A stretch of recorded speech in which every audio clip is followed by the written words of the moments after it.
Constitution of Kenya Review Commission. I say this because so many young people don't know where Kenya has come from.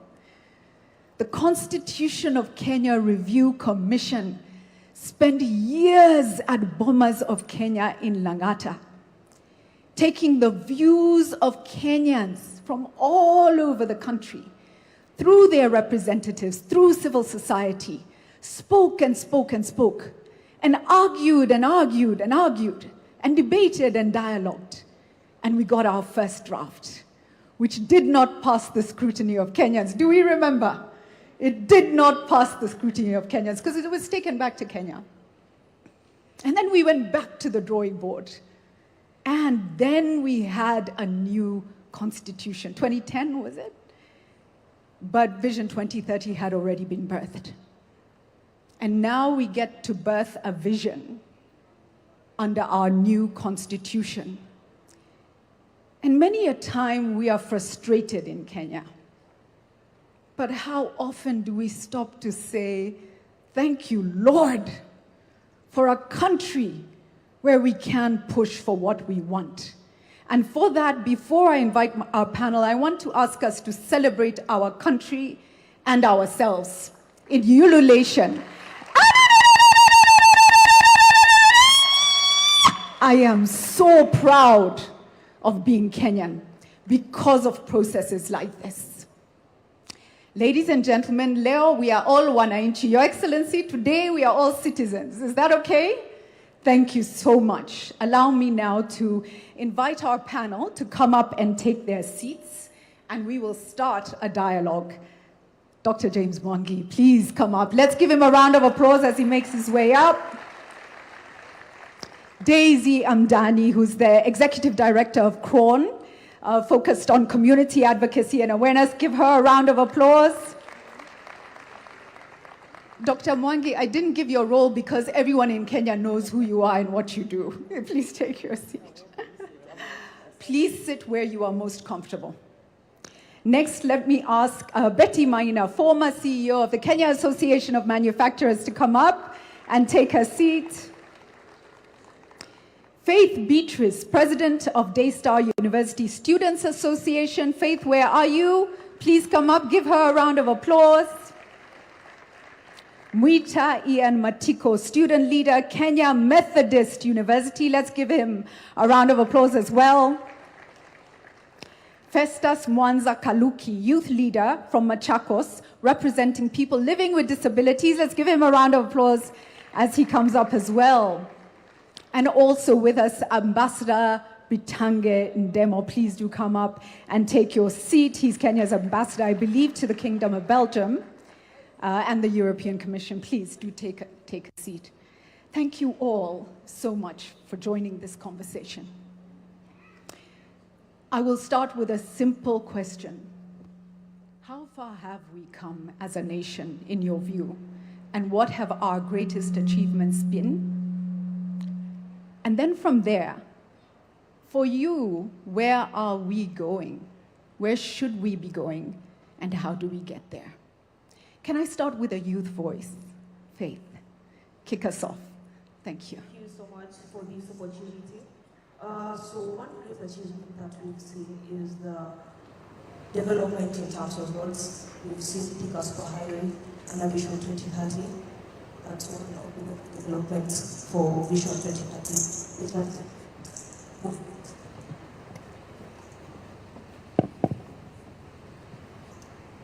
Which is a movement along Thika Superhighway, leading to economic growth and empowerment here. Yes, for you, that is That's pivotal, yeah. James, let me come to you next. Sorry, Kenyans are adaptable. When things don't work, we figure it out, right? So that's another wonderful thing about us. James, take us to your journey. Of course, you are part of Vision 2030. You have also been part of building Kenya, private sector, but also wings to fly, and development-wise, you've done a lot. How much have we achieved? And where are we going? Thank you very much. Thank you very much, Jury. Looking back, we have made very significant progress, but progress is always relative. You only appreciate how far we have gone if you look at our age of 60 years relative to other economies and their age. That's how you really appreciate. But at the Vision 2030, the data was out there. We are ranging between 50 and 80 in terms of achievement of targets. So when you get 50, you have passed. If you get 80, you have done very well. So it is really a question of relying on data. Could we have done better? I think Professor feedback, because he held the mirror for us, there are areas we could have done better. And that is why it is important to formulate Vision 2063 so that we can do better in the areas that we did well, but also continue to do well in the areas we did well. But I would like to single education and health.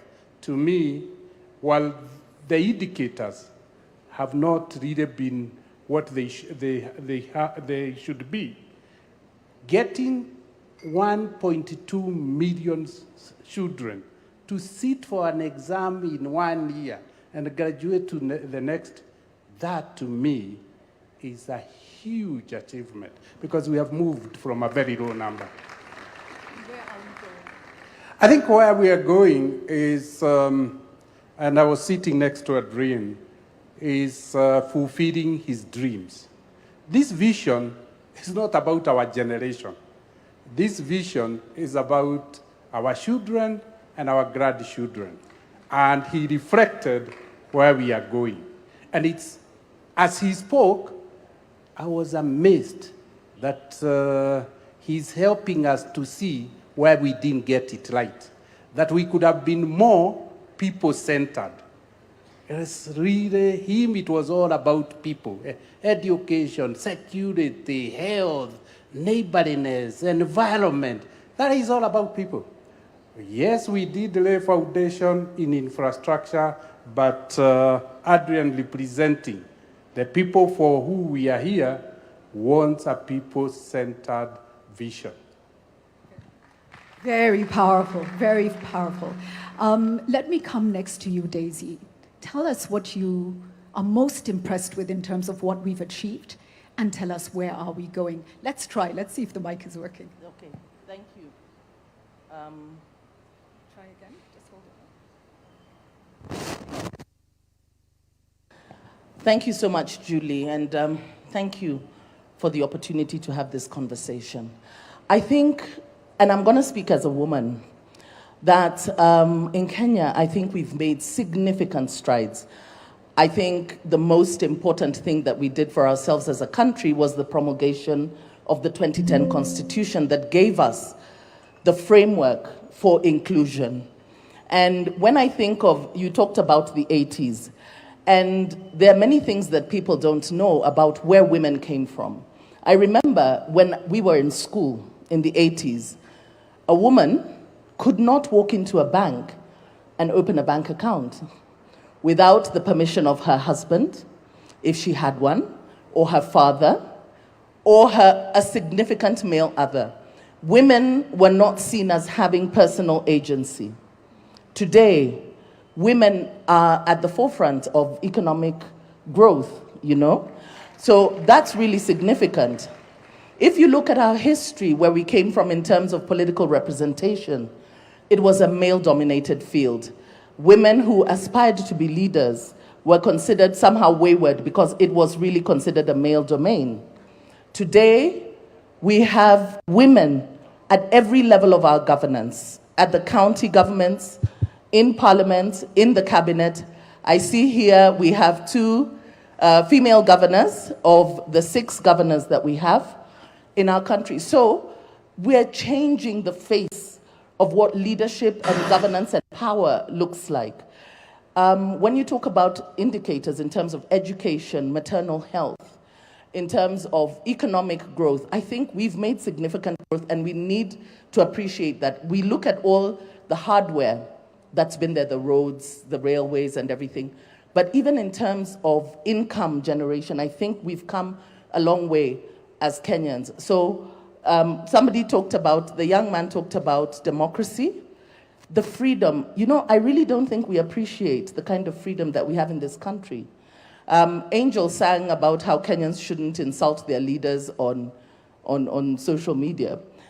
The freedoms that we have in Kenya, the ability to be able to speak and express yourself, I think this is something that we take for granted because it's not available in many other jurisdictions. But in Kenya, we do. And that's why I appreciate this conversation, because it's giving us an opportunity to be able to have a conversation and channel our energies towards talking about the Kenya we want to see beyond Vision 2030, but also to diffuse some of the tensions that are there, because we agree that we're having this conversation within a context of a lot of uncertainty in terms of employment, economic pressures, and all that. So there's also skepticism as to why is this conversation coming at a time like this, just a year before elections. But I think it's important that we have it now. That's why it's important that we have it now.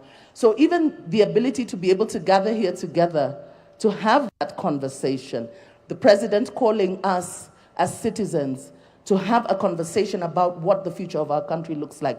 I think we've come very far, because usually it's always top down. It's presented to you as citizens, not calling you in to come in. Let's have a dialogue. Let's reason together, and let's vision our country together. That's incredible. Thank you for that. I think it brings me to Betty. Let me come to you next. And, you know, we were at the forefront of a lot of dialogue over the past 20 to 30 years.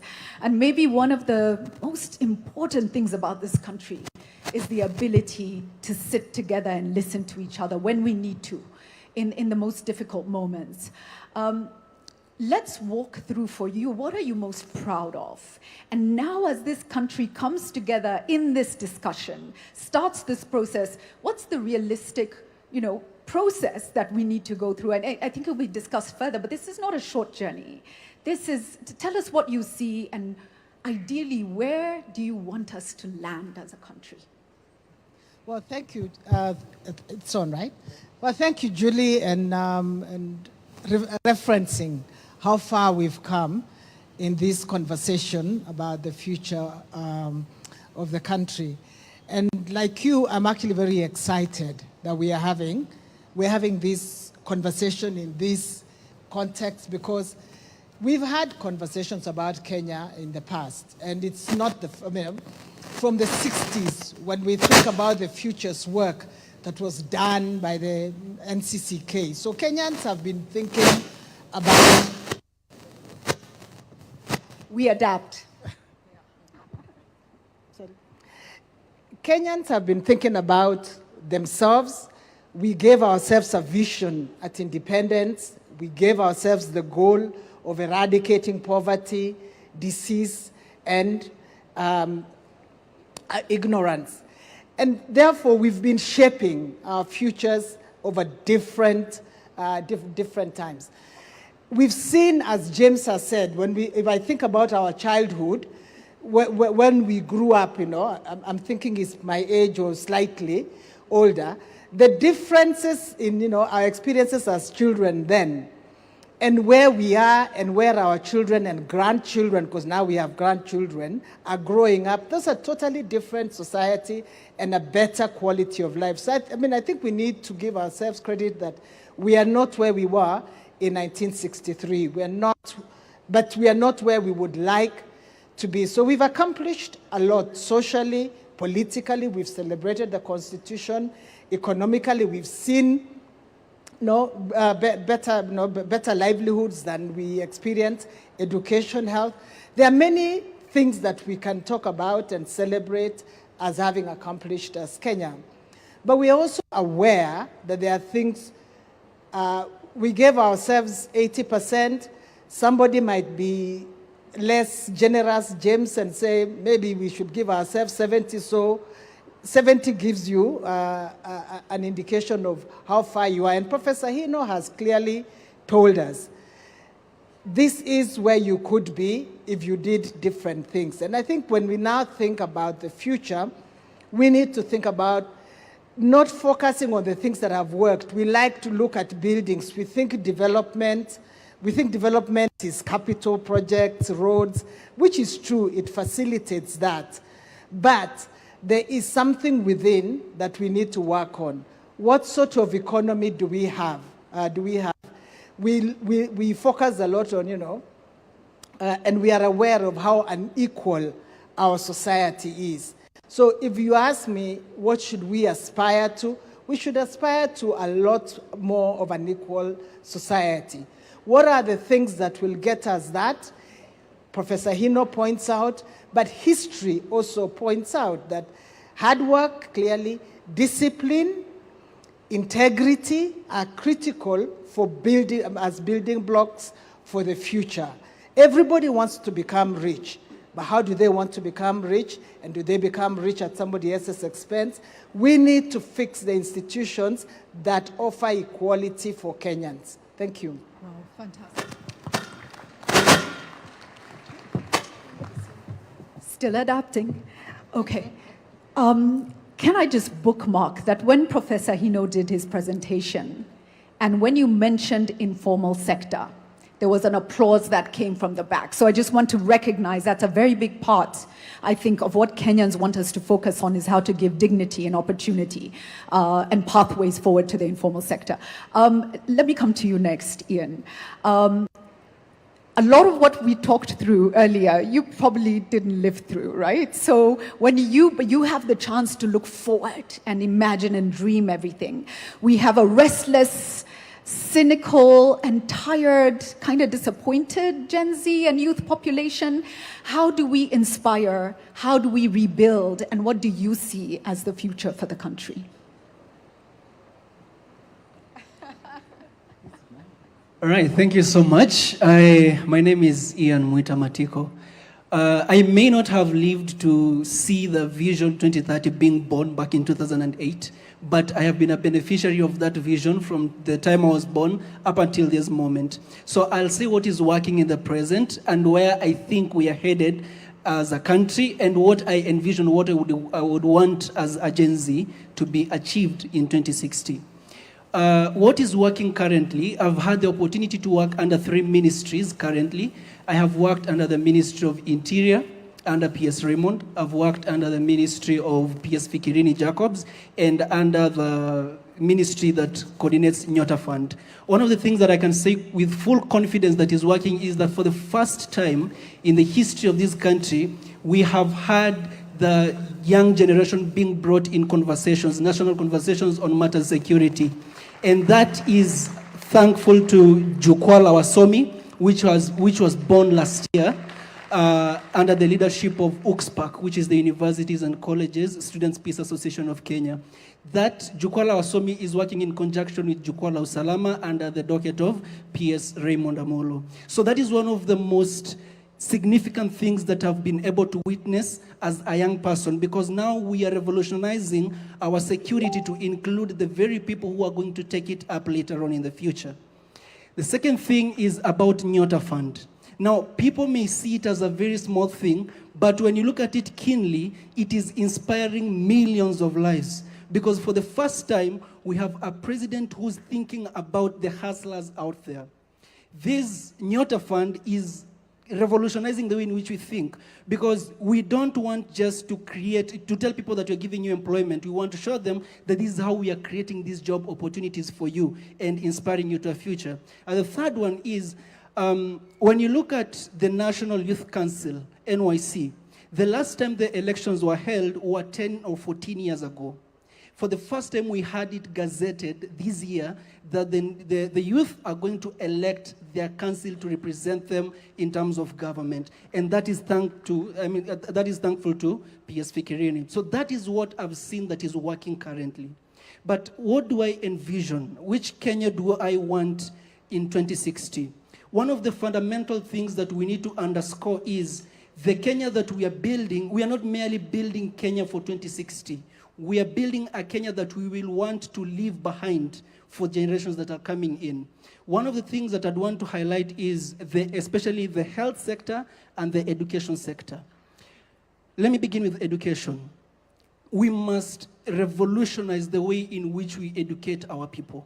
We must not educate our people to seek for jobs today or to want jobs today, but we should position them to tackle problems that will arise in 2060. And that means we need to bolster our education system. We need to position our people in such a manner that we will not be consuming things from outside, or we will not be consuming knowledge from other states. We will be instead exporting knowledge to other states. We will be inventing and we'll be inventing things and sending them outside. So that means we need to invest more in our education sector. The second sector is health.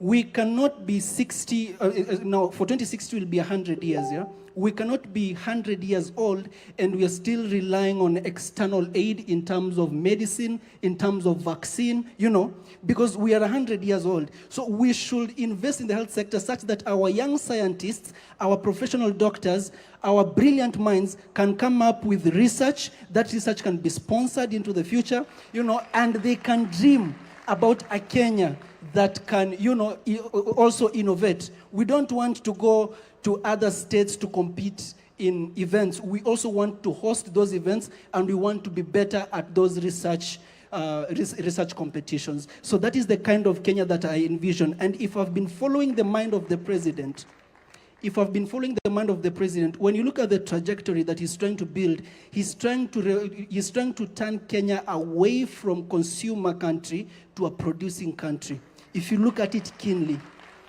So that is my input for now. Thank you so much. Thank you so much, Festus. Ian, Festus, let me come to you next. You're a leader in your own right. You're doing that in Machakos County. What are you happy about in terms of what Kenya has achieved so far under Vision 2030? And what is your hope for 2063, Kenya at 100? Thank you, Julie. Is it good morning? Is it good morning? Yes. Good morning, Mr. President. Good morning, Julie. Good morning, my panelists. What has been significant about the achievement of Vision 2030 to us, persons with disabilities, because that is a constituency that I speak for and work for. We've seen enactment of the new Disability Act that has been in the parking lot for a very long time. The act was assented by our dear president last year, August. Was it August? Sometime last year, and that was a really great milestone that spoke to the intentionality of our government in terms of including persons with disabilities in their activities. We've also seen significant efforts by the government, especially in mashinani, whereby nothing can happen without us being on the table and having our voices where conversations are happening.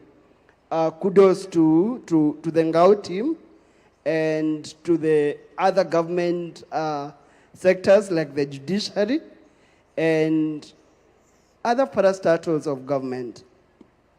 And the hope that I have, or the hope that I see is, number one, before I go to the hope, can I cite an oversight that I have seen? Because this is a conversation anyway. When we look around this podium,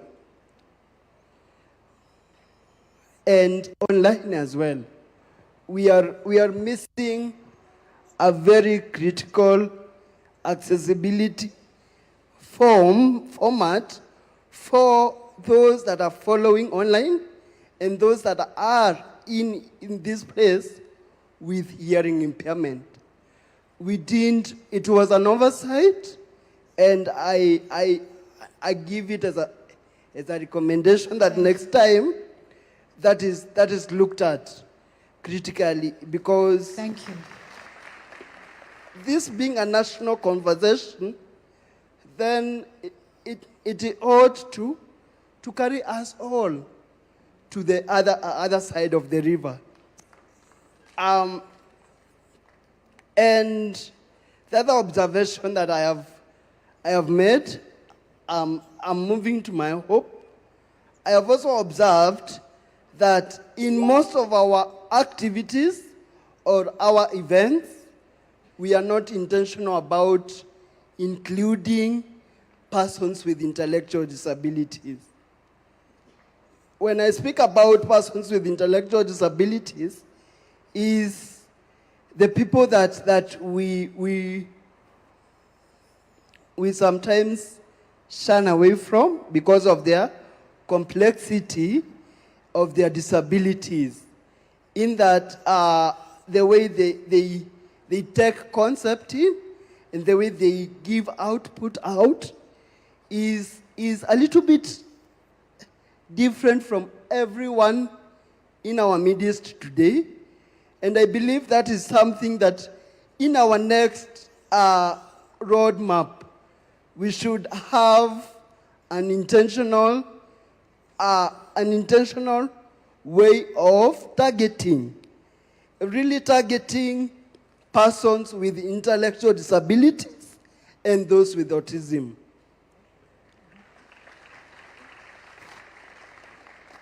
The other thing is that I need us to see more formats of communication in our various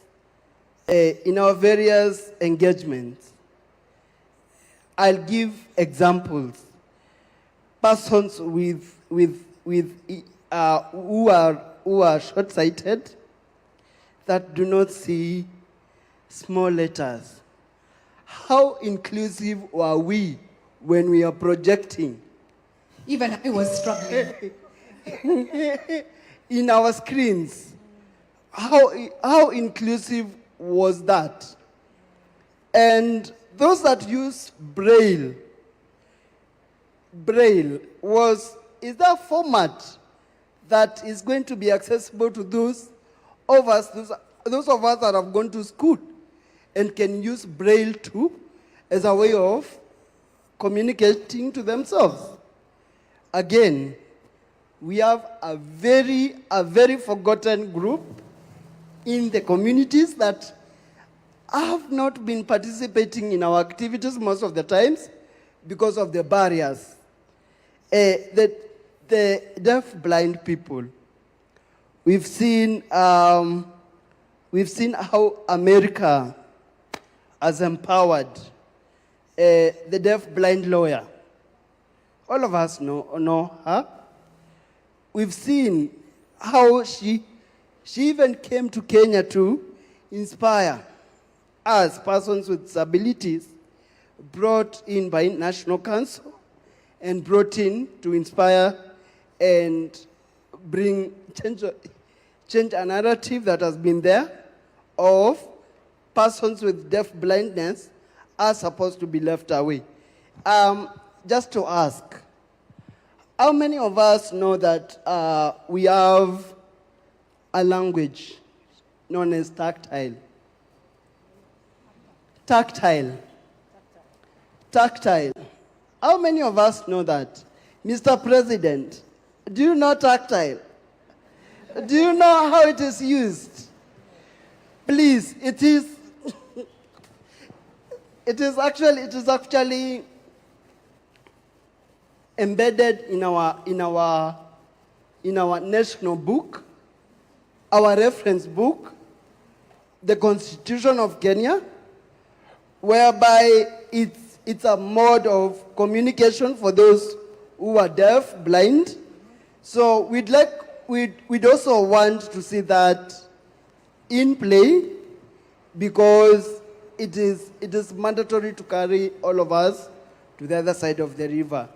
Now, yes. I am going to my hope. The Kenya I hope to see. I hope to see a Kenya that is inclusive, a Kenya that is intentional, a Kenya that is led by us with diverse perspectives and disabilities. We need to be included, not integrated. We don't want integration. We want to be at the center of where conversations are happening. Thank you. Thank you so much. I think the humanity, even in how you started Festus, and you took a moment to recognize and greet us, and you've taken us through a comprehensive view of what's missing and where you need us to go. Thank you so much for that. I want to also just recognize, you mentioned somebody from a different country who inspired you, but we have our own in Kenya, do we not, who is a senator? Honorable Crystal, yes, and I don't know if she's here, but she's incredibly inspiring, and so I just wanted to also mention that. Thank you so much. Let me come to you, Ambassador Ndemo. Again, we were at the front lines of much of the change of Kenya with you. You were right there, and you saw what it took to change a nation. It's not easy to push, to evolve, but you did that. Take us through the learnings you had in delivering Vision 2030, the part you played in development of Kenya, and where you think we really need to be going for 2063. Thank you, Julie. Let me recognize His Excellency the President, Deputy President, Prime Cabinet, Cabinet Ministers, and all guests and governors I saw here. The question I have to answer it from the problems that I had before we saw the changes. When going to high school, I would board a bus and leave, and my mother would only expect to hear my voice when I came back. There was no communication, there was zero. To get a telephone, Mwangi can testify here, it took so long to get, if you get anything like that. But the government invested in ICT infrastructure. This ICT infrastructure completely changed the way the world works in Kenya. A lot of young people take it for granted when they get their passport within 2, 3, 4 days. For us, it used to be 6 months, 1 year before you got the passport. There are so many other government services that have been digitized since that time. I think 100% of the government services are online. We are able to pay our taxes online. We are able to communicate online. We are doing several things online because of infrastructure. I'm emphasizing this because Hino also said, going forward, we must look at the infrastructure that will take us forward. Today, with the little infrastructure that we have in northern Kenya, a mother takes a smartphone on a child's chest, and through AI, they are able to identify the kid has tuberculosis. The nurse can do that. This is something that used to be done by radiologists and other things. We need to expand that throughout the country. And what I'm saying, what we need going forward from today is actually to build the future infrastructure for AI, because AI is disrupting education, disrupting health, disrupting agriculture, and that we need to have its own infrastructure. And because of geopolitical contestation, there is a problem that we must begin to solve now. That what every country is doing is to build their sovereign AI, but there is a problem which the president knows very well. energy. We need to have energy. We cannot talk about AI going forward without significant amount of energy. I think we're at less than 5,000 megawatts. We probably need another 10,000 megawatts within a very short period. Companies like Microsoft try to invest in that space. We need to work with the private sector and build the infrastructure. The same way we put the fiber in the undersea and also terrestrial to every county, we must invest in the future infrastructure for Kenya's competitiveness. Our education has done very well. Mwangi talked about it. We need to leverage AI because what the studies are showing is that most of us who have been teaching, we teach an average student. But with AI now, we can identify the needs of every child and actually provide the right thing. It is not going to destroy teachers. It's going to facilitate teaching. I would stop here because I can say. Thank you so much. The simplest way, I think, to understand AI is to see it as a tool. Ni kama jembe, yeah? It doesn't replace the person who needs to do the work. Maybe jembe is wrong in today's environment, but it's a tool. Your Excellency, I do want to come to you before we open to the floor. As a leader, same question. What are you proud of in terms of what we've achieved so far? And where are we going? But as a citizen, as a farmer, where do you really want us to go? Please tell us. Thank you very much, Julie. And good morning, everybody. Vision 2030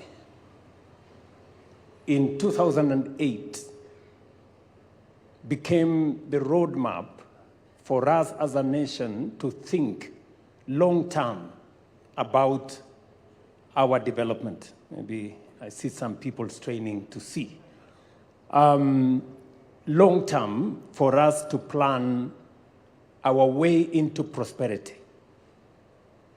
And we must commend President Mwai Kibaki and the vision bearers then, who provided a platform for us to put together what today is finally in the sunset years. Vision 2030 has provided a framework for us to figure out our development.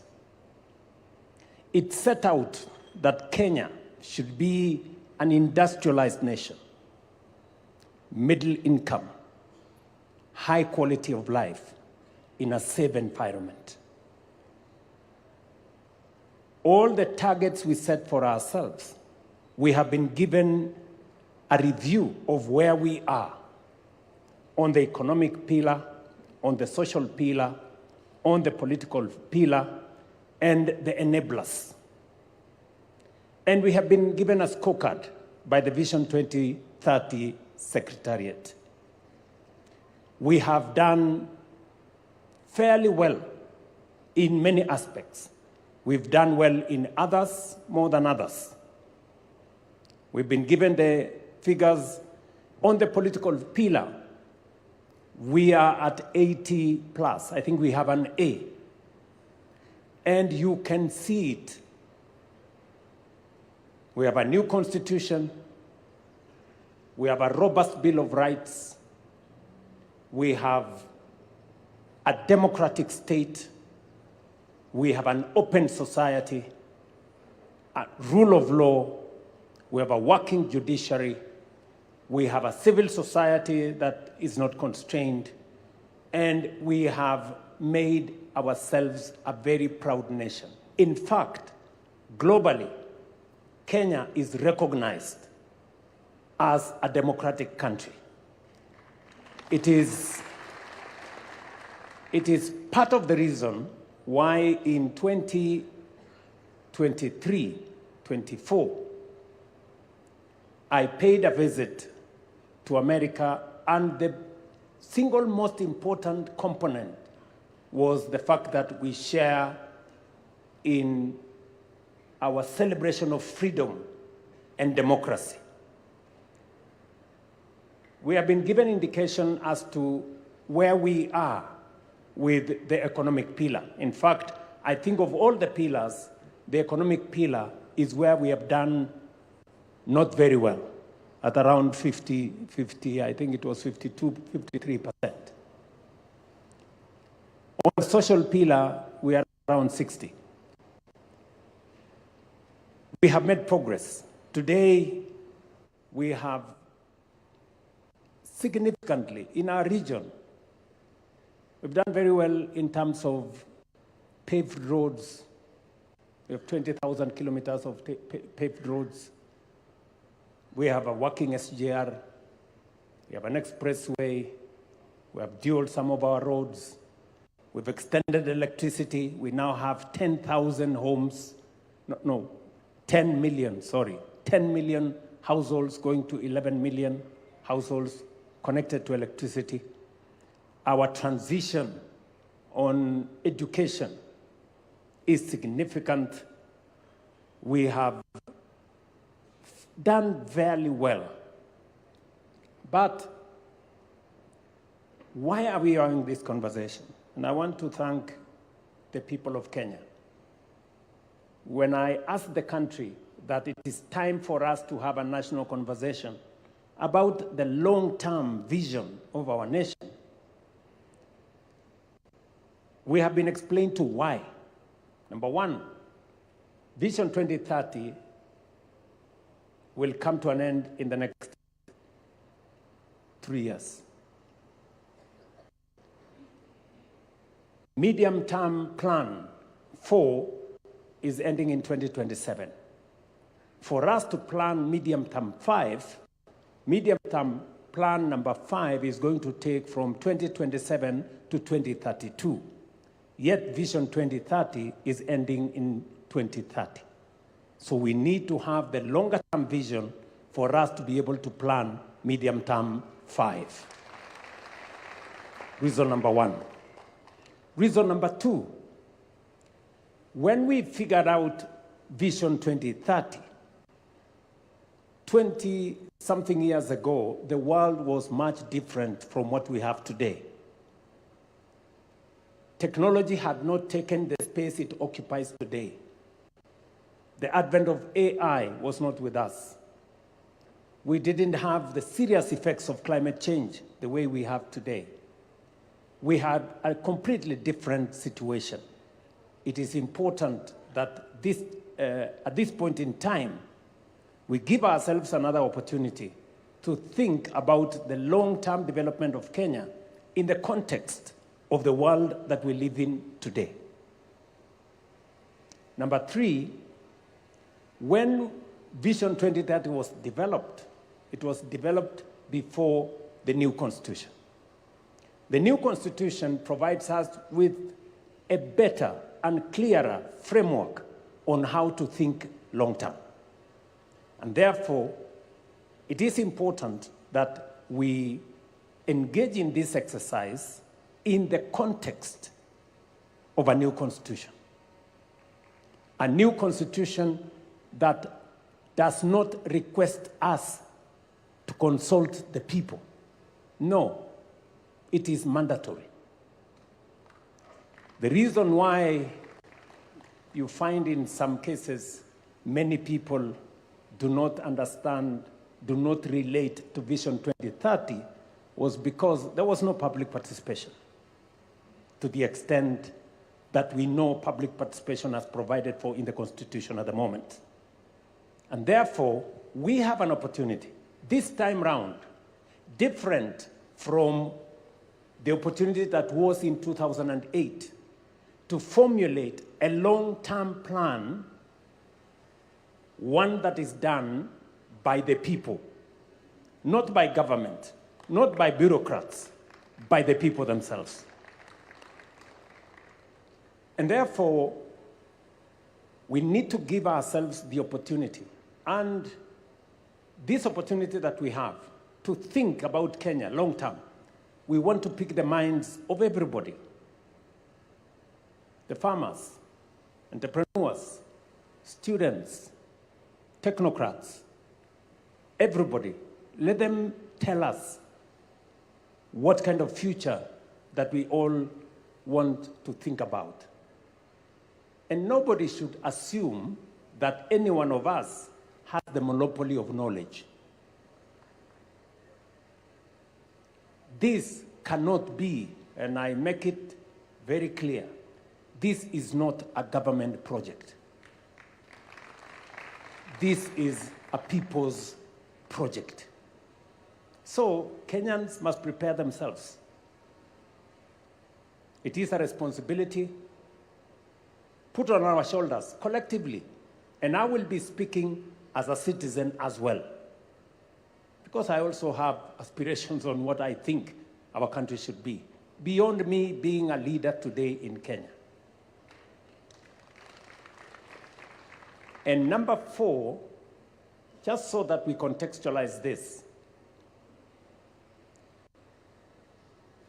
the center of gravity, global gravity in terms of growth is moving to Africa.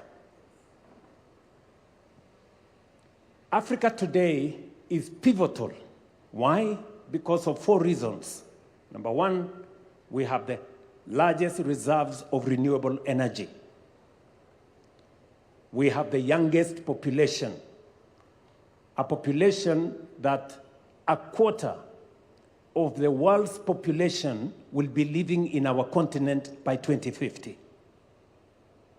Number 3, we have the largest market that is emerging. Number 4, we have the largest reserves of uncultivated arable land for food security going into the future. And therefore, as the center of gravity, global growth moves to Africa, we must position Kenya appropriately so that we become that epicenter. It is for those 4 reasons in my thinking that this is the moment for us to imagine the Kenya that we all want into the future. Many people may say, this being a year where we are going into politics, maybe this should not be the opportunity for us. Now, I want to tell them, Kenya is bigger than any election. For far too long, we have made elections to look like it is a matter of life and death. It is not. Yes, it is important. And the reason why we have not achieved some of our targets is because we have made our plans not with the foresight of the future, not thinking about the next generation, but simply thinking about the next election. And that is how we haven't met some of our targets. And I speak from a position of knowledge, and I speak from a position of experience.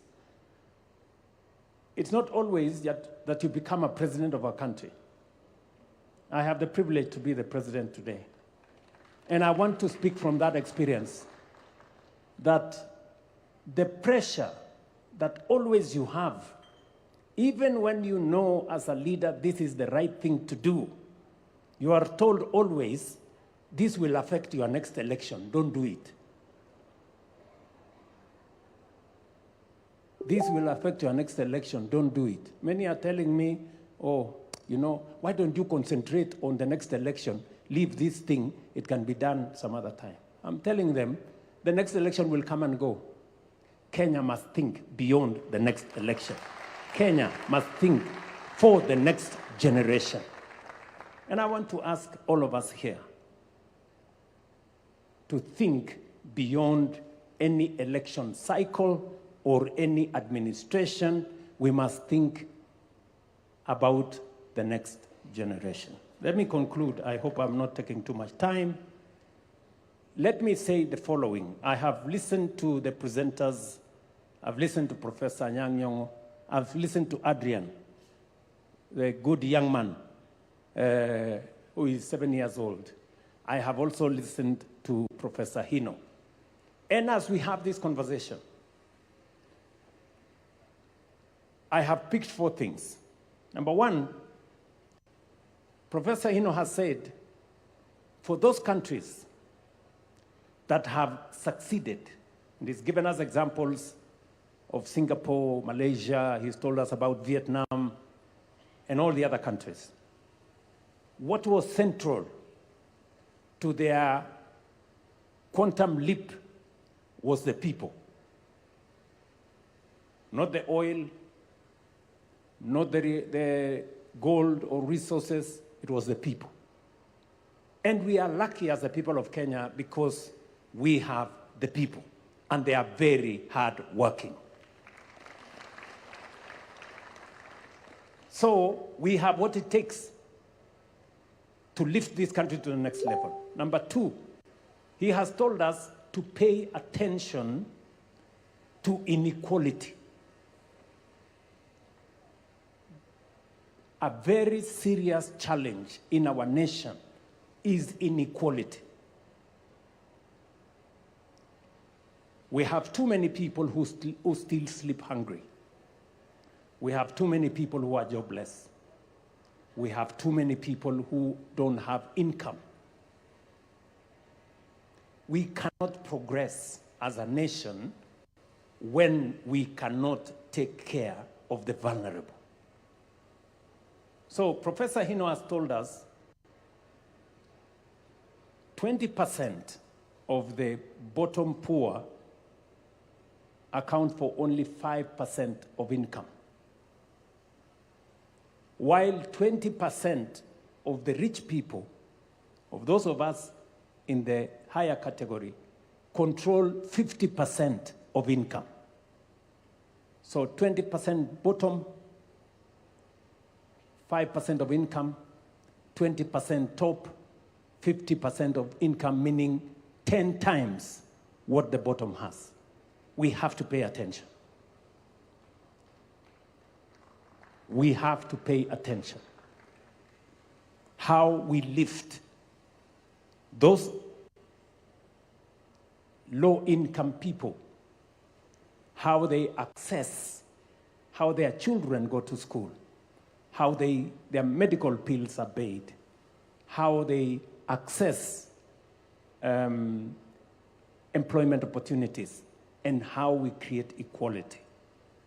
Number 3, he has told us our opportunity is in raising small, medium, micro enterprises. We have an opportunity there. Sometimes we think they don't matter. But the good professor had told us that is where our opportunity is. How do we make micro, small, and medium enterprises grow? How do they access credit? How do they access opportunities? How do they access business? That should be we should pay attention. And then number 4, he has told us to pay attention to accountability, to dealing with corruption. He has told us 3 things. We now have a conflict of interest law, which we signed into law. There are many people who want to challenge it because it closes many doors on the people who have access to power, who want to use that power to access contracts and many things and many things. Number 2, he has told us about EGP. We have been trying to implement EGP for many years. I am very happy that finally we have moved government procurement to an electronic platform where contracts can be transparent.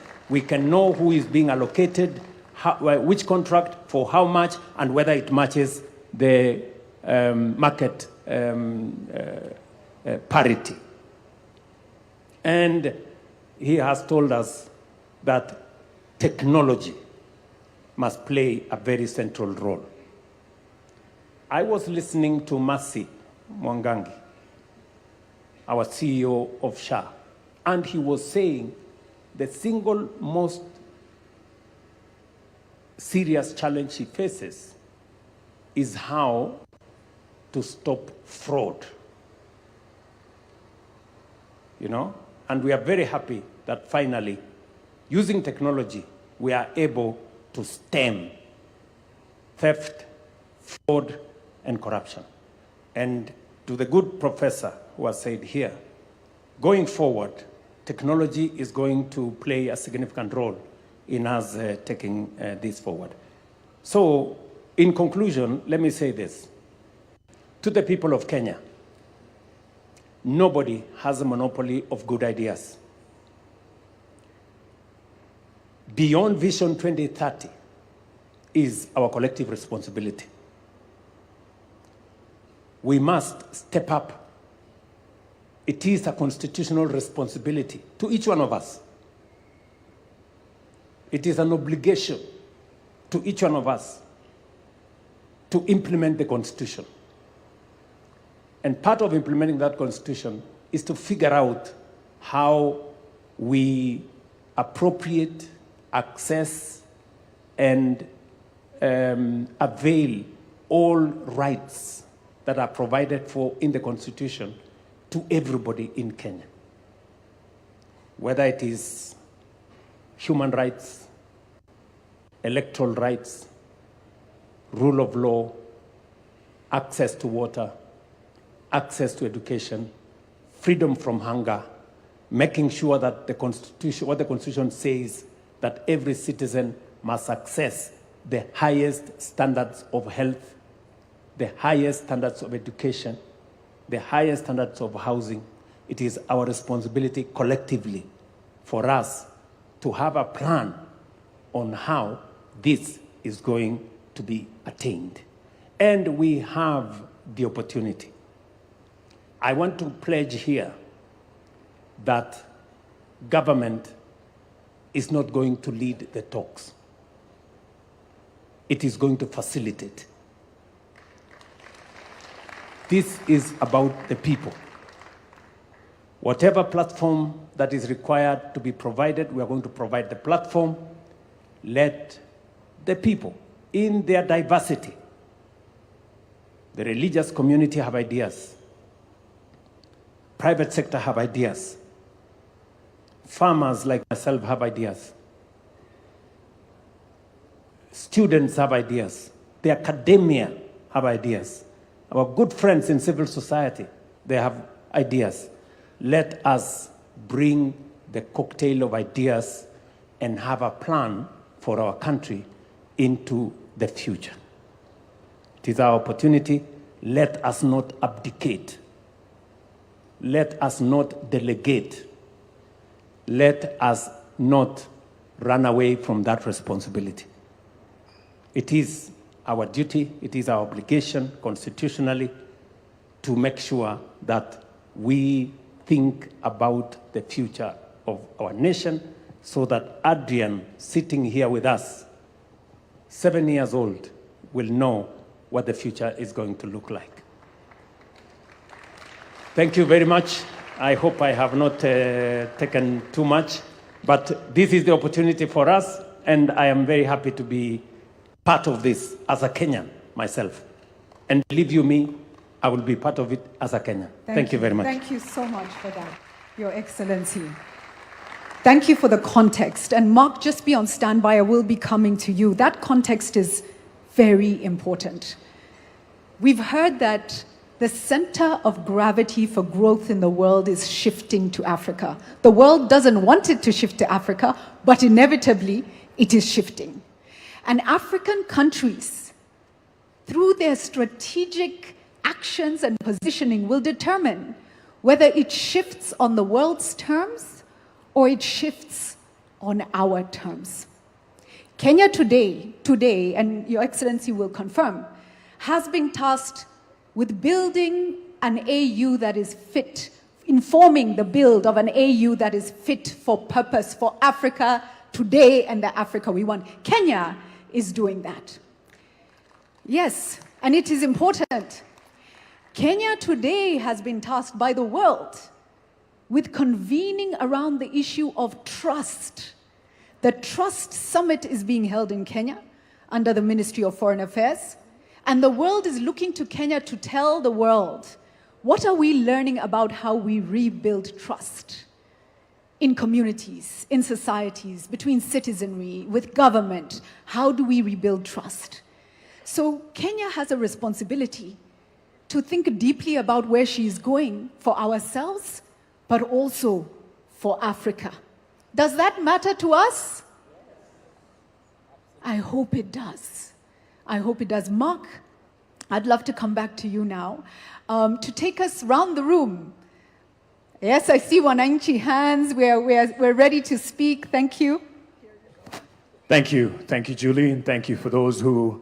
So I'll just start here and then you'll pass it back to the lady right behind you, young lad.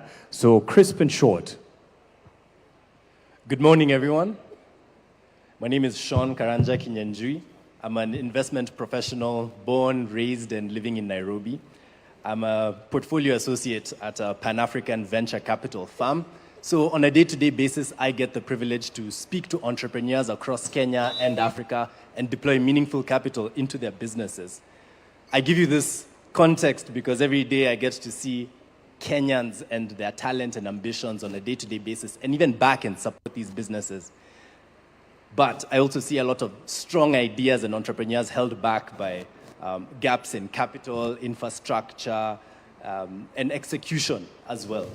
And so for me, a vision beyond 2030 is very personal because it affects the trajectory of my career in the investment space, fundamentally.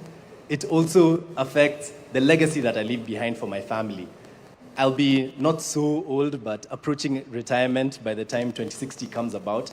And so I need to personalize these goals for you as my leaders so that you understand what needs to be done for me as Sean. I can't speak for everyone here and the mic will go around the room, but I have 3 key goals that I need to achieve by the time I am 60. And the first one is to be a captain of my industry. I want to sit like James Mwangi here on the podium and say, I'm a global allocator of capital, that people can come to Kenya and say, where's Sean? Let's give him capital. And under this framework of investment that we'll lay out for 2060, I will be able to manage and deploy that capital into our entrepreneurs and spur our economies. But for that to happen in this plan, we need to make sure that there is predictable monetary policies, strong and transparent institutions, investor confidence, so that when someone says, I am domiciling my fund in Kenya, they're not scared that most of it will go away to punitive measures or lack of transparency or get lost entirely because there is no strong ecosystem to support the businesses they invest in. And Mr. President, I do agree with you.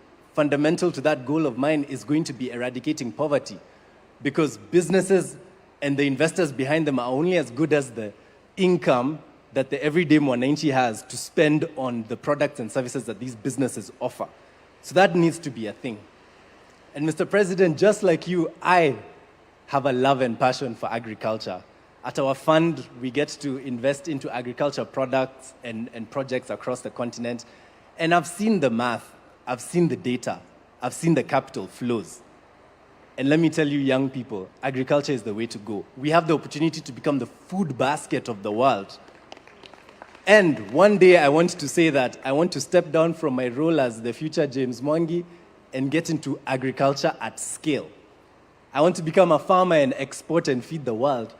But to do that, the economics of farming in Kenya also need to work. Access to markets, logistics and transport, water, access to land, all of those need to work for that dream to happen. And my final dream, I just got married a month ago, and, and I plan to go forth and multiply. And so being a father, being a husband, being someone who raises a family in Kenya is core to me because I need to make sure that my kids grow up in a meritocracy so that their education, their skill set, and the opportunities that are before them are what will open up doors for them not their last name, not where they were born, who they know. That's the kind of future that I want for my children. And I want to be old in my 60s, living in a Kenya that works, and one that I can be happy in, and I can say, najivunia kuwa Mkenya. Thank you. Over to you. All right, let me pass it over to you. And let's keep it short and crisp. And Sean, just for as an interjection, 60 is not to grow old. There are 60-year-olds here who feel targeted by what you've said. But I get your point, young man. 60 is not old. We still have very young 60-year-olds here. So, tuendelee nalo. Keep it short. Good afternoon, everyone. My name is Achieng Masawa. I come from the great county of Siaya and a woman representative aspirant. I'm a social impact and enterprise-based consultant. I had a privilege to study in Israel and also study entrepreneurship in US through Mandela Washington Fellowship. I'm also a former student leader at University of Nairobi, where I represented gender affairs and also vied for chairmanship back in 2015. And as we sit here today, I am so grateful that this conversation is taking place. It has been so long overdue. I come from a county where we are the source that have been on the streets far too long. And I'm really, really grateful that one of the least developed pillar is economic pillar. And being a youthful country with a young population, I believe, and today is the International Youth Day, I believe that focusing our energy in enabling the capacity of our young people is the way forward. And today I am greatly challenged that the President of our great Republic of Kenya, Dr. William Samoei Ruto, has led the National Vision Board. I would like to challenge all of us as young Kenyans and every Kenyan to also develop our personal vision board to contribute to the growth of our country and to the journey to Singapore. Thank you so much. Over to you, over to you. Melody, Melody, you have someone? Thank you, ladies and gentlemen. Your Excellency, first of all, my name is Hilary Ojwang. I am a Gen Z of this nation and a graduate mechanical engineer.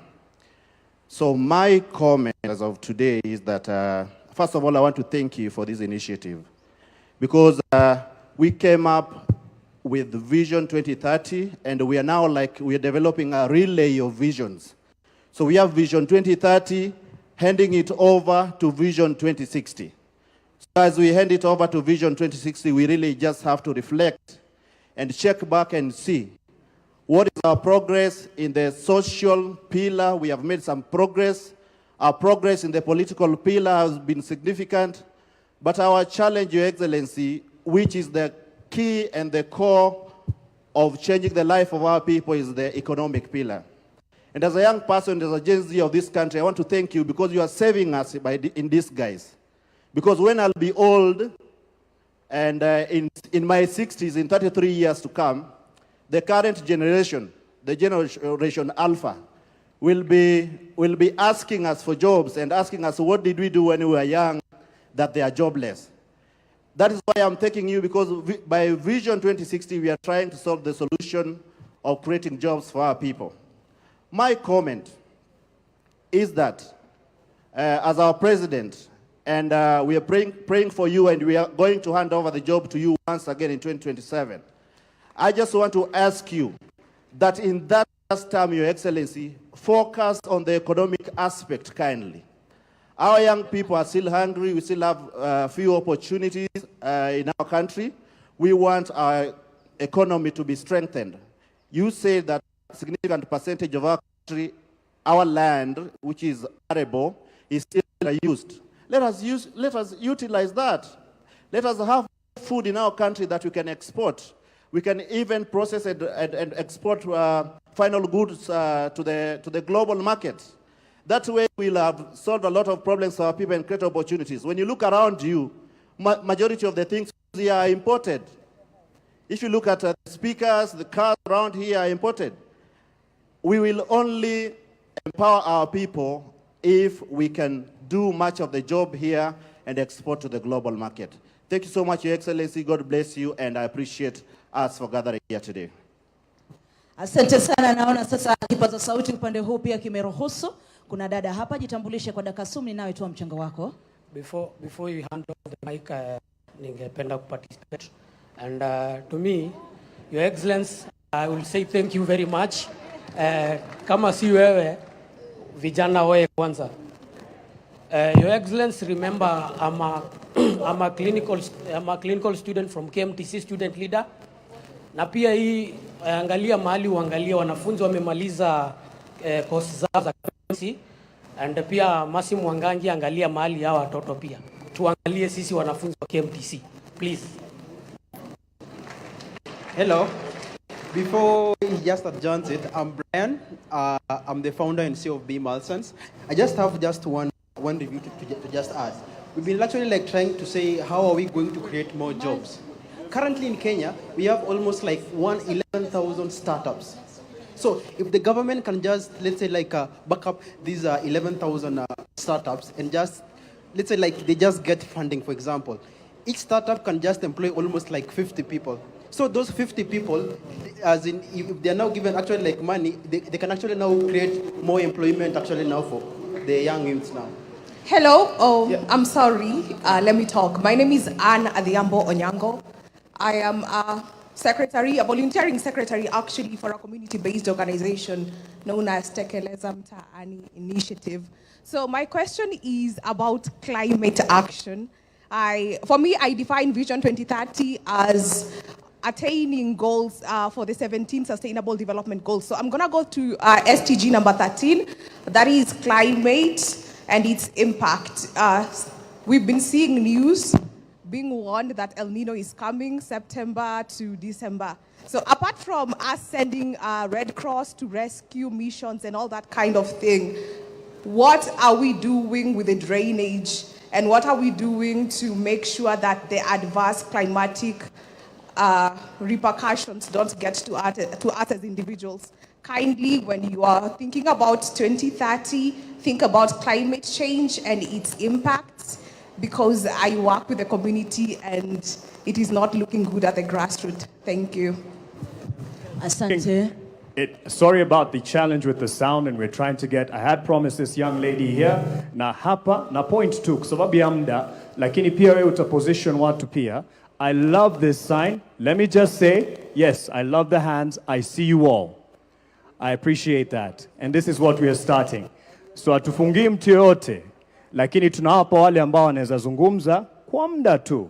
I love the passion and I love the reaction. We just also need to give that side of the room. So that's why we're kind of giving an opportunity for those on the other side of the room. Young lady, please keep it safe, short, and then we will come to as many. But as you would appreciate, there's other parts of the program, and there's another opportunity for an open mic. I promise you. I promise you. Quick. Thank you so much. I'm called Lucy Wanjiru Mbugua, a youth leader from Nakuru County and aspiring senator come 2027 next year. And my question to the president is, there was a clip that Rigiji talked. We know Vision 2063 will go beyond your administration and possibly several generations.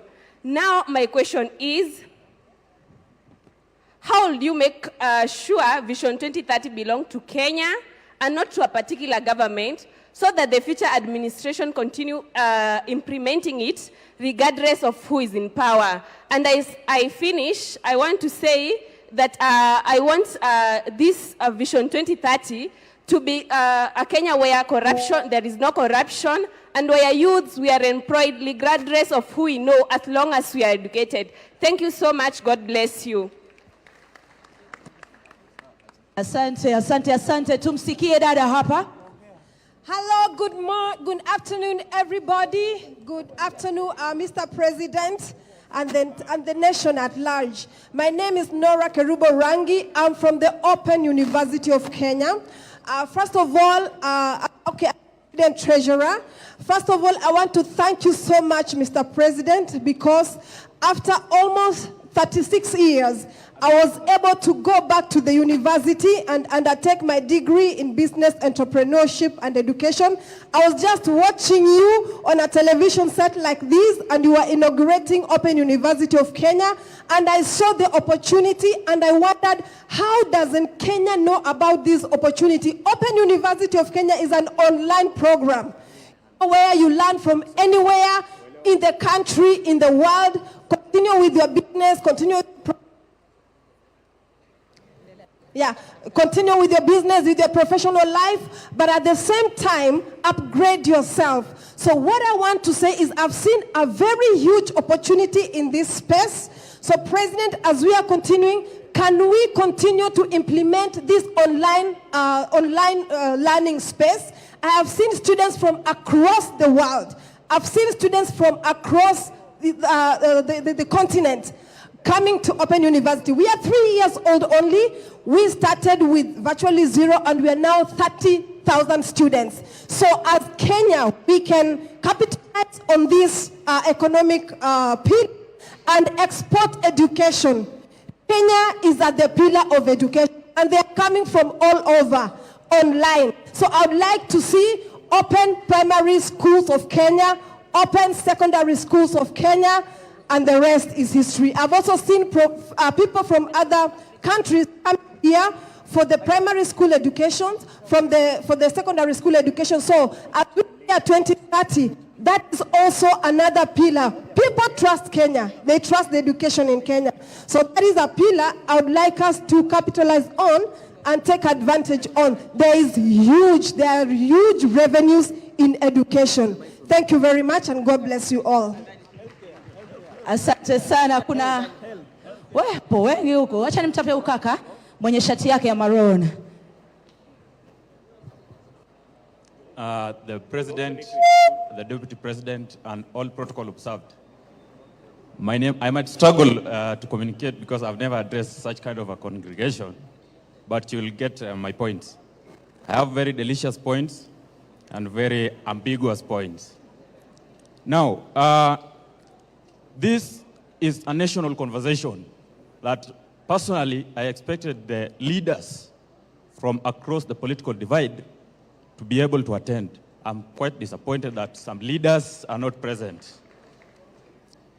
My name is Samson Ligala. I come from Kisumu County. My governor, Professor Anyang' Nyong'o, is among the leaders that are, spearheading the conversation. So, as you know, and as you understand, leaders from Kisumu like myself, we are very brilliant, and we are supposed to be on the conversation and on the table. Now, Vision 2030 was formed when I was in class 3. I didn't know much about it, but my late father, used to really talk about it like every day. So I got to understand, and I'm glad that today I'm part of the team that is talking, that is addressing the country, and I hope that in future, the foundation that was built, we can have a conversation on it and be able to make changes. Personally, I want to talk about my ward, because in 2027 I will be the MCA for North Nyakach ward in Kisumu County, God willing. Kule, nataka kuongea kwa Kiswahili kwa sababu si wengi wanaelewa Kizungu wenye wananiona kutoka huko. Agriculture.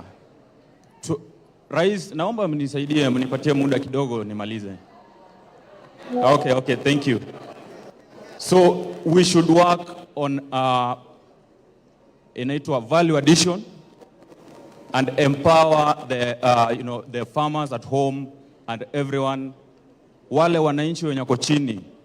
Hii conversation vile rais amesema tuweke conversation ikuwe kuhusu wananchi wenye wako chini, si leaders peke yake. Thank you for the opportunity. Melody, I'm right here with the young one. Melody, I'm right here at the front, just to speak to two young representatives who are looking forward to Kenya post Vision 2030. Kisha baada ya hapo tutarejesha mic jukwani. Aya, Baada ya hapo kipaza sauti kitarejeshwa. Samahani, sorry for that. Real quick, and then we'll hand it over to Julie because there's more to the program and there's another open mic session. But I love the passion. This is just an indicator of what we need moving forward.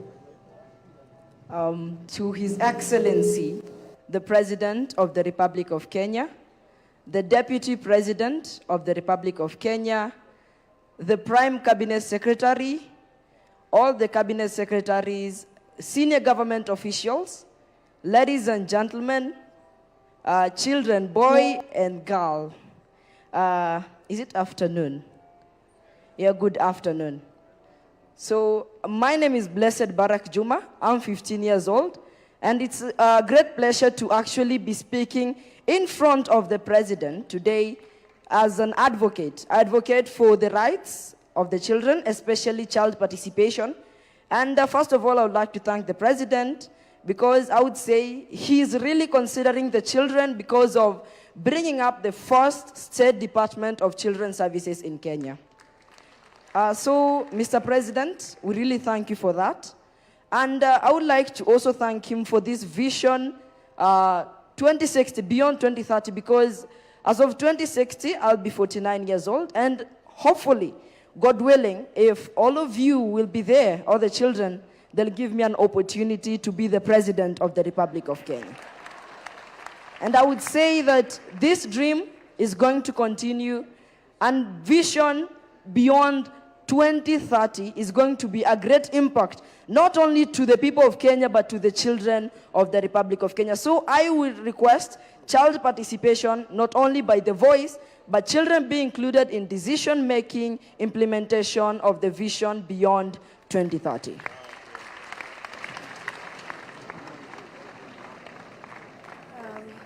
Good afternoon, everyone. I really thank the Government Delivery Unit for inviting us to this conversation.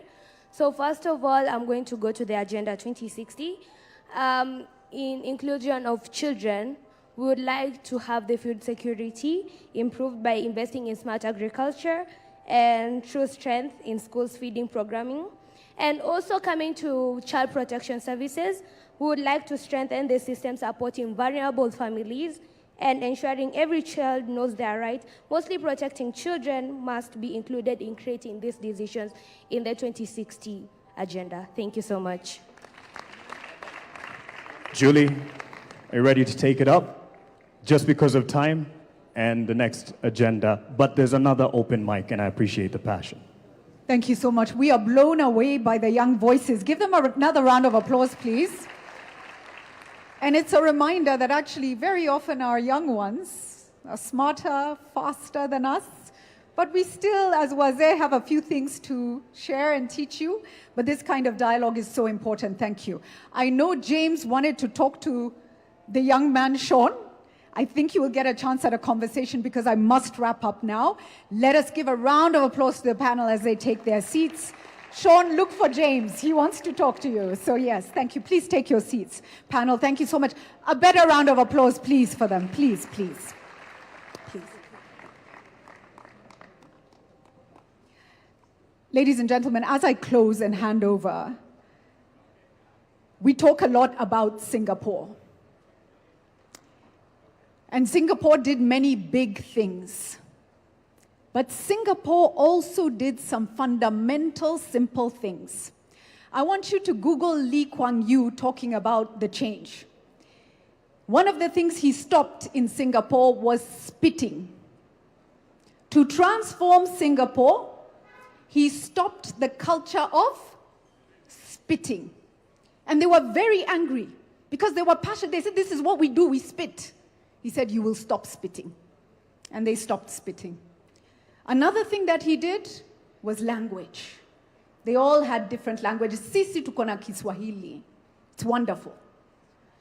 They had different languages, and he told them, we shall speak the same. Pende, usi? Pende, we shall speak the same language. And I want to close by saying, as we have these conversations about what we want, part of what we want is individual responsibility. Mnatupa takataka, alafu mna complain. Mnauliza, governor kwa nini? But if governor also is responsible for doing certain things, but we as individuals take our personal responsibility. If you throw something on the floor, ni nani, unataka nani to pick it up?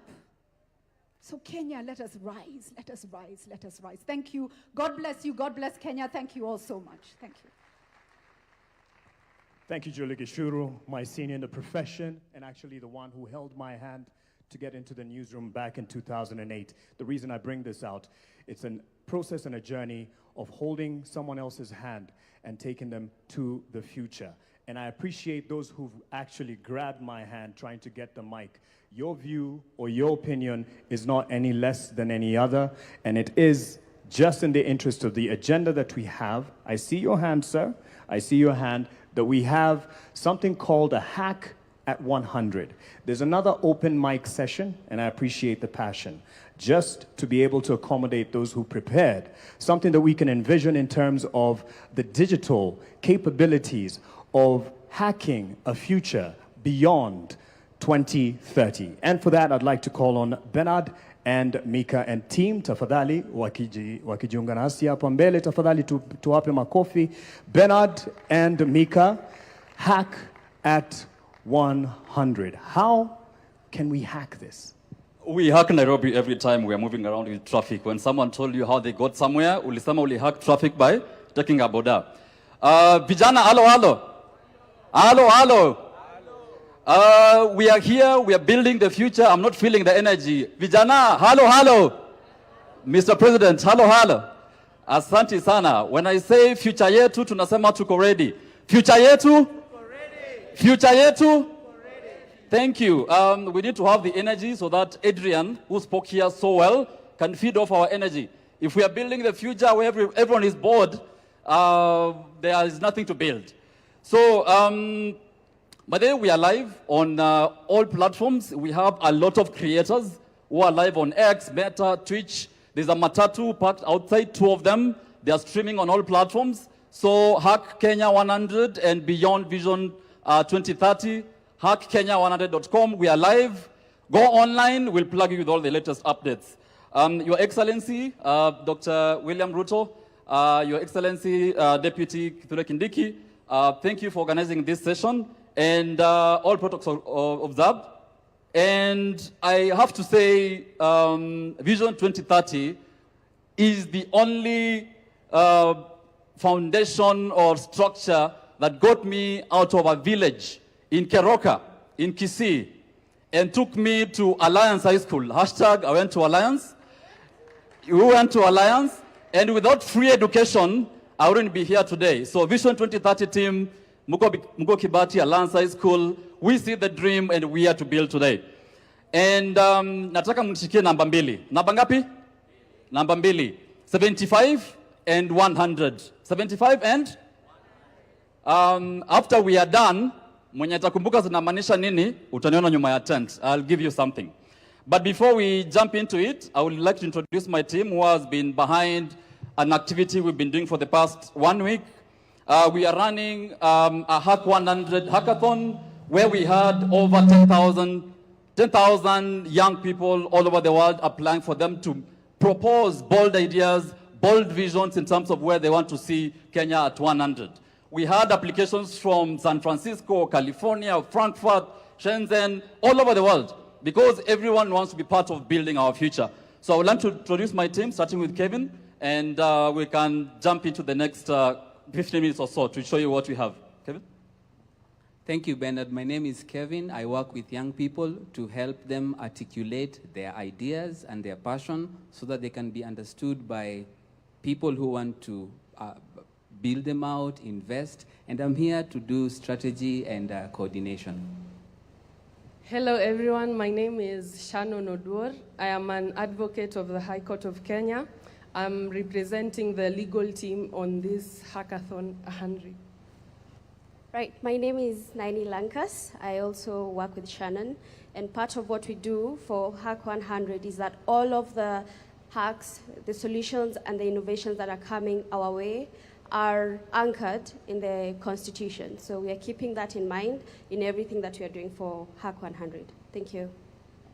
Good afternoon. My name is Jane Martha. I work under Hackathon, and part of it, I conduct issues on strategy and governance, and I also deal with the creators that you've heard. I'm one leading them. Thank you. Good afternoon, everyone. My name is Arthur Kamau, and I'm part of the team handling the sports sector. Good afternoon. My name is Micah Mathenge. I'm a CEO of a company called Venture Money. I work in the investment banking space, and I work with young entrepreneurs who are looking for investment in Kenya and abroad. Thank you. Asante sana. They'll come back to stage shortly. Don't worry about my dressing. I was told to dress down to represent the youth. So si suti sina, niko na suti kadhaa. Remember the numbers I gave you. How many were they? How many were they? 2 numbers. Which one and which one? This side, which number? This side? Aya shikilia hivyo hivyo as we watch this clip for you to understand what those numbers mean. Media team?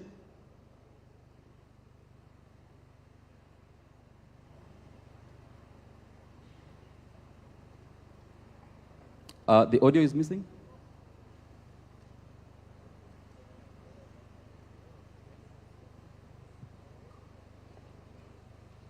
As they play the video, those numbers mean 2 things. 75% of Kenya's population are under the age of what? 35, right? And if we are not involving them in building this future, we have no future we are building towards. And personally, by the time we are 2063, I'll be probably 70 years old. So I'm building this future for our kids and for our kids' kids. So it's very important for us to involve our young people in building the future we are building today. And I'm not sure that the video is ready. The media team.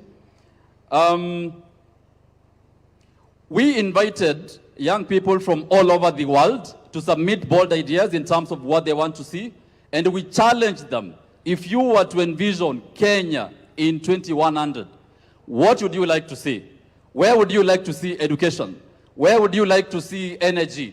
Where would you like to see technology and AI? Personally, I'm a co-founder of a company. I lead teams across the world, teams in Nairobi, teams in Lagos, San Francisco, and Cape Town. Every day we see how AI is changing how we work, right? Professor Bitange said AI is going to change how we are going to work. So how are young people seeing all these changes that are currently panning out across the world? So the future we are talking about, young people have started building that future today. And the idea we had was, we had a hackathon happening across the country, and builders were building ideas, and all of them were assessed by a team that is capable to actually analyze which idea has the potential to have an impact for over 1 million people. And we had a bunch of them who are building those solutions. And I would like Micah to come and introduce some of them here as we wait for the media team to play the video clip. Micah? Thank you so much, Bernard. I would like to invite a few people that were very innovative in the hackathons that we've had. But before I invite them, I'd like to tell you that the youth of this country today are not thinking about problems that we are having in this country. They are thinking of solutions. And I'll give you an example of one of the solutions, ICT solutions, that has been profiled to us. This is a solution that has been created by the youth. It's for savings. The youth are saving. So I'll give you the example here is for a child who is 7 years old, and he's working with his parents, and his parents are saving 200 shillings every single day to buy him a PS. The app that has been created, which is for beyond 2030, definitely, the app that has been created has reminders. But the reminders from the child are more consequential than the reminders from the app. And so we are looking at children who are learning discipline. They are learning the importance of investing. They are learning how to invest small, waiting to grow big from the innovations that we have. I would like to invite Felix from Sanifu. I don't know if he's around. And if he's not around, I'll invite Naini Lankas to come in and talk about the investments, the legal avenue that we have, the legal infrastructure. Come. Yes, come. Hi everyone. Thank you so much for the opportunity. Thank you so much for this initiative to actually look at Vision Beyond 2030. So my name is Sidney Rema. I'm a co-founder and CEO at a company called Sanifu AI. We are kind of the frontiers of AI in Kenya for small businesses. We are servicing many across Africa, not just in Kenya. Most of the big companies, around use Sanifu AI to process things like orders, invoices, pay taxes, and all that. So I think for today, beyond 2030 for us, what we are looking at is we are enabling a new digital economy. We're enabling a new digital economy. Sanifu has the capability to enable young people who don't even have any coding skills to be able to actually build data applications by just describing it, which means we are seeing more people opening AI agencies, servicing businesses that have never accessed AI before. And one interesting thing you'd actually note is that, yes, we do have all this conversation about AI, but I don't think people really conceptualize what's happening. And I say this as let me say as an ex-user. You always have people saying, hey, these are things that are happening maybe in the US and other countries, but they don't really conceptualize what is actually happening. And I would like to suggest something. Maybe the team or the task force that is planning towards Beyond Vision 2030, if there's one single investment that will actually make, that will significantly change the country or significantly change the future of the younger generation right now, is deliberately investing in training in AI and technology. You can build all the roads in the world, that's good. We'll build the roads, we'll build the infrastructure. But if we cannot stimulate the young people to actually understand how to quickly adopt AI and technology very fast, I don't think we'll actually have the leap that we're expecting. And I'll give you a good example. A few years back, we were doing charity in different children's homes where we were issuing computers that are old from, all these government offices. And we were training kids as young as 5 years, 7 years, 8 years old on how to use basic computers. And you'll actually be surprised what kind of applications they're able to build by the time they're 13. So yes, I think that is one ask. The second ask, allow me, the second ask is I've built startups for the last almost 15 years. And I'll tell you for sure, we always feel alone. I've raised capital from some of the biggest investors in the world, but I see so many startups dying every single day. I see startups that are actually building not just for the Kenyan market, but for the African market as a whole. They die every single day. There is no proper structure for support. There is no investor incentives. There's a lot of changing policies that are making investors not want to invest in us.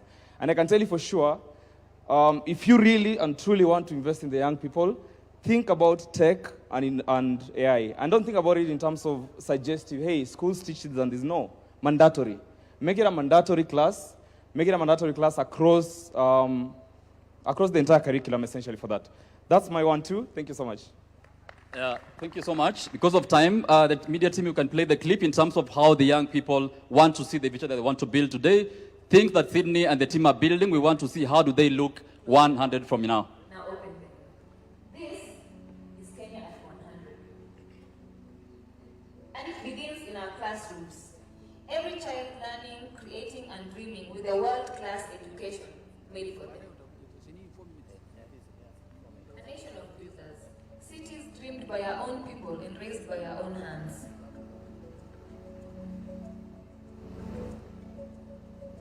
Every corner connected, from the lake to the ocean, no Kenyan left behind.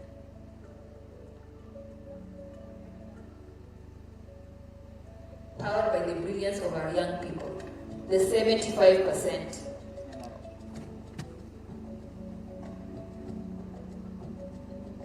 Feeding ourselves, sustaining our land, prosperity grown at home.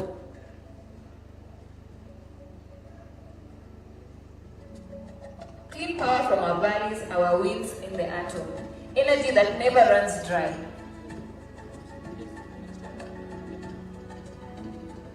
Made in Kenya, built by Kenyans, traded with the world.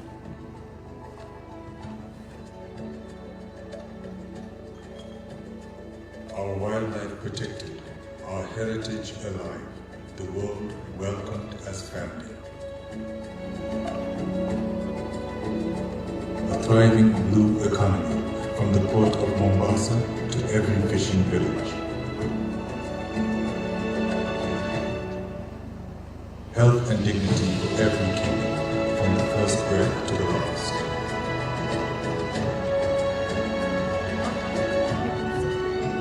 But this future is not a promise, it is a project, and it begins today with you. And we start building today. A time capsule travels across all 47 counties, awakening builders and dreamers. Your ideas, captured and preserved. The boldest go into development with seed financing ready. Kenya 100, future yetu, tuko ready. Future yetu? Future yetu? Now you understand the concept of the 100 and the 75, right? Very good students. In this presentation, you've seen a time capsule. Have you seen it? So this time capsule was conceptualized by the over 10,000 young people who applied for these ideas, and it will be flagged off by the matatus we have. There's a time capsule there that will be going across all the 47 counties to collect views, to collect ideas from the young people so that they start building. And there is available financing of at least $1 million shillings per the bold idea that will take Kenya to the next level. I would like to invite Kevin to slightly talk about the capsule, then we finish up.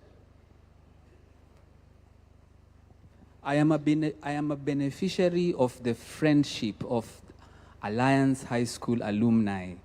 Bernard drags me into every room that opens up for him. So I am very grateful to Alliance High School for that friendship that they extend to people. My young creators also tend to speak very quickly, and so I get the work of explaining things a bit carefully because we are required to bring everybody along. So will you allow me to do that? So what didn't land before the video happened is a website that has been created by this able team. The website is live as we speak, hackkenya100.com.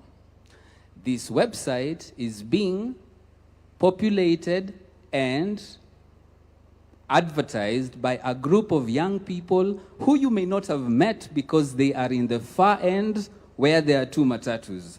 Now, what is happening, many people who are picking up the mic, they are addressing His Excellency. What these young people are doing, they are saying, Your Excellency, we have a solution to help because the government cannot create jobs for everybody. And in our presence, we have a 16-year-old who has already announced his intention to eye the same seat. So young people who are in our midst, we must quit asking the government and we must start building solutions. And what this team has done, they have provided a website where if you see a shortcoming in any service delivery, propose it as what they are calling the hack. Are we together so far? So you would be saying, Your Excellency, we have provided a hack. Can we get funding for this hack? Now, these ideas are not limited to Kenya. I need you to know we have a community of over 400,000 Kenyans in the diaspora.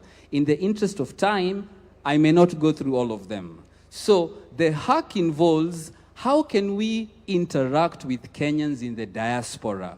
We have very many Kenyans who, many years, we've been exporting our brains. We export our brains from Nyeri, from Kericho. We export our brains everywhere. Somebody said when you're in front of the head of state, there is heat. The heat is acting on me. Allow me to gain my composure. Aya, sawa. So now what is going to happen is that there are communities of Kenyans in the diaspora. How are we connecting with them to link up with them and solve these solutions? Because in our interactions with Kenyans in the diaspora, they want to come back to Kenya, isn't it? You know Kenyans in the diaspora want to come back to Kenya, isn't it? What will they find? They will find these businesses that they need to expand. And so if you are in our midst and you're following us, that is what Hack 100 is about. Allow me to do the second bit of explanation, which my team did very quickly. And I will use a visual aid. Why? We must bring everybody along. Are we together? So they mentioned Hack 100, and then they said there's a capsule. So we carried a capsule to be able to explain where the idea of the capsule came from. So a capsule is this shape, and I know it is small. So we carried a bigger one so that we bring everybody along. So this capsule is going to go everywhere where Kenyans are so that you can put your ideas in it. So I'm going to open this capsule. So this capsule is going to be the conversation builder amongst young people. Instead of begging the government to do things, what ideas have you put in this capsule so that when we reach your location, we can unpack the contents of this capsule. When this capsule goes all around, we will preserve our memories, we will preserve our aspirations, and it is proposed for these ideas to be preserved, and hopefully when we celebrate Kenya at 100, it will be opened to see, did we make it? Did we not? Was the dream achievable? Thank you very much. Thank you so much. The capsule is way bigger than it is, and it's outside the matatus. Thank you, Your Excellency, and that is all the time we had. Asante sana. Thank you to the team, Bernard, and the rest of them, Mika and all. This is just the beginning. There's an online platform where you can interact with all the features that they have showcased here, and you'll be able to do that. And again, just to reiterate, as I call on the next round of stakeholders who are here in many ways as representatives, as citizens, but also with the bodies that they represent, the sectors that they represent, I should say. And as we do that, as we set up this particular sitting for them, I'd like to call on the Deputy President. Deputy President, Professor Kithure Kindiki, if you may, because just as a quick word, because in this conversation as we move forward, we are looking at where do we go from here? How will different stakeholders engage in the national conversation? So we do have representation from the Kenya Association of Manufacturers. We have from the National Securities Exchange.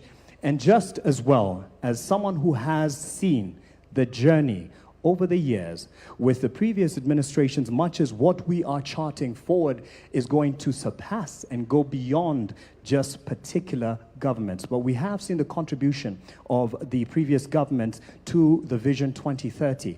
That was led by the late President Mwai Kibaki. That was led by President Uhuru Kenyatta.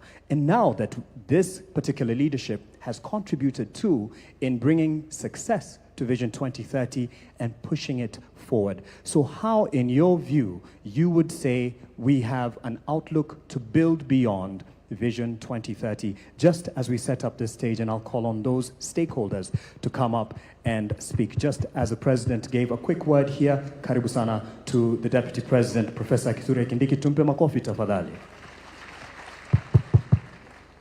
Wakenya hoye! Wakenya hoye! Mheshimiwa Rais, nimeulizwa ya kwamba kwa dakika 3 niseme hatua ambazo serikali imepiga katika kupeleka Kenya mbele na ruwaza ya kuboresha maisha ya Wakenya ili tuwe kati ya nchi zilizoendelea katika siku za usoni. I am proud to report on behalf